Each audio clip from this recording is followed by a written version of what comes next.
Number 1، مرد کا گناہ وقت کے تالاب میں ڈوب جاتا ہے، جبکہ عورت کا گناہ ساری عمر کمل کے پھول کی ماند سطح آب پر رہتا ہے۔ بس یہی سچائی ہے۔ نمبر 2، عورت کے لیے ضروری ہے کہ گناہ کرنے سے پہلے اپنے آپ پر ترس کھائے، کیونکہ عورت کو توبہ کرنے کے بعد اللہ معاف کر دیتا ہے، مگر لوگ نہیں۔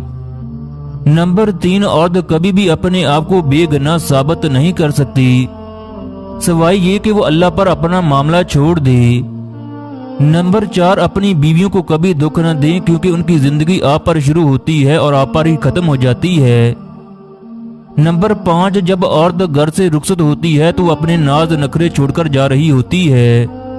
نمبر 6، عورت کی محبت ایک ہی ہوتی ہے، جبکہ مرد کی محبت بدلتے دن کی طرح ہوتی ہے۔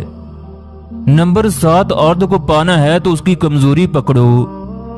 گوری رنگت والی عورت کی کمزوری دولت ہے، سانولی رنگت والی عورت کی کمزوری تعریف ہے، جبکہ کالی رنگت والی عورت کی کمزوری دولت